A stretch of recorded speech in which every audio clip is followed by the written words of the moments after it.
Good morning. This is Akashvani. I'm Saira Mujtaba with World News.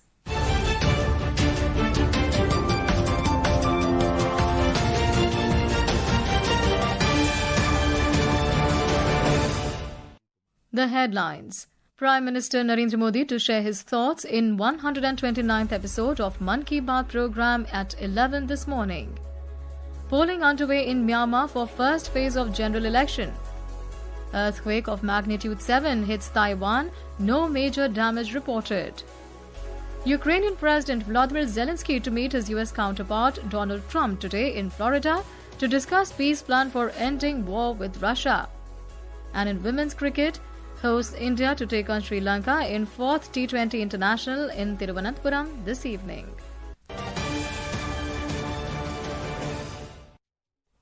And now the news in detail.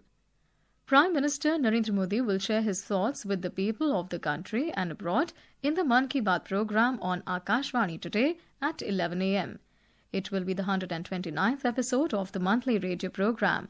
The program will be broadcast across the entire Akashvani and Doordarshan network, the AIR News website, and the News on AIR mobile app. It will also be live streamed on YouTube channels of AIR News, DD News, the PMO, and the Ministry of Information and Broadcasting. Akashvani will broadcast the program in regional languages immediately after the Hindi broadcast. In Myanmar, polling is underway for the first phase of general election.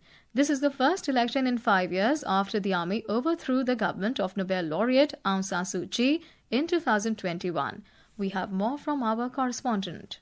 The military has termed the latest polls as a return to multi-party democracy. Voting is currently underway in different parts of the country, with the second phase scheduled on 11th of January, while the third phase on 25th of January. Today, polling will be held in 102 of the country's 330 townships. However, voting has been cancelled in 56 townships. Though 57 parties have fielded candidates, most are posting candidates only in their own home states or regions. 6 parties are competing nationwide. Aung San Suu Kyi and her party are not participating. In total, nearly 5,000 candidates are competing for more than 1,100 seats in the 2 chambers of the national legislature and in state and regional legislatures. The Union Election Commission has yet to release a total number of eligible voters, but in 2020 there were more than 37 million. Meanwhile, the conflict in Myanmar triggered by the 2021 coup has killed an estimated 90,000 people and displaced more than 3.5 million, according to monitoring groups and the United Nations. It has left nearly half of the country's population of 55 million in need of humanitarian assistance. Kaumudi Parekh for World News.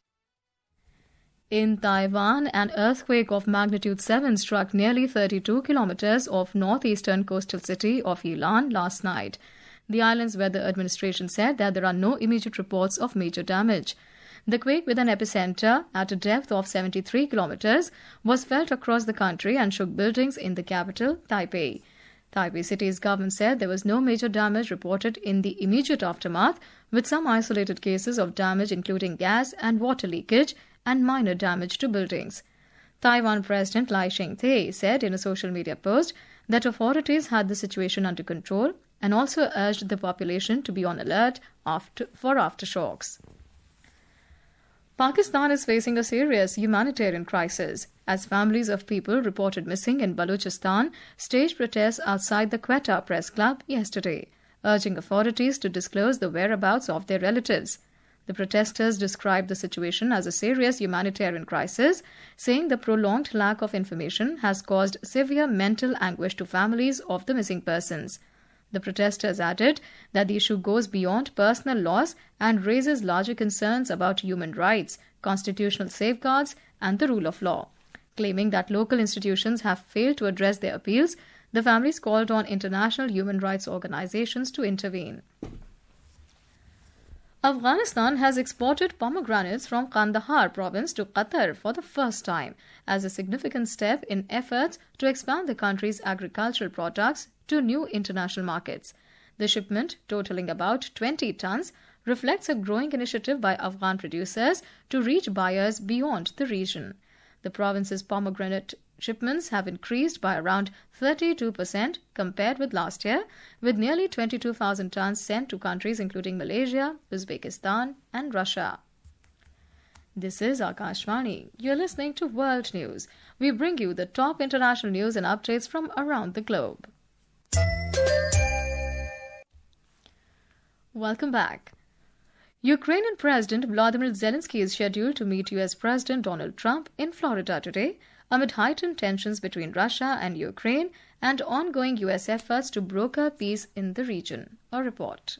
Both the leaders will discuss a 20-point peace plan and potential U.S. security guarantees. Zelensky noted that his administration is working with Washington on a long-term roadmap for Ukraine's prosperity. His visit came amid one of the heaviest aerial assaults yesterday on Kyiv in recent weeks, which left at least 2 dead and disrupted electricity and heating supplies across large parts of the city. Zelensky met Canadian Prime Minister Mark Carney in Halifax in Canada yesterday during a stopover en route to Florida. During the meeting, Carney announced $1.82 billion in new economic assistance for Ukraine. Meanwhile, Russian President Vladimir Putin accused Kyiv of lacking urgency in seeking a peaceful settlement. He said that if Ukraine were unwilling to resolve the conflict through negotiations, Russia would continue to pursue its objectives by force. Shagun Chopra for World News. Young people in the United Kingdom will be offered paid gap years by the Ministry of Defence in an effort to introduce citizens to military life early as part of a new whole-of-society approach to defence. The scheme, set to launch in March 2026, will give participants the opportunity to spend a year training and working across the Army, Royal Navy and Royal Air Force, the government said in a statement. The program will initially recruit around 150 people to experience military life without long-term commitment. Government officials hope to grow the scheme to over 1,000 young people, subject to interest. The program is aimed at school leavers and young adults under 25 who may be unsure about their future career path.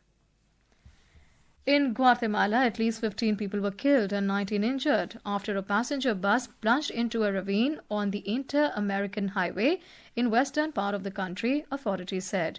The dead include 11 men, 3 women and a minor.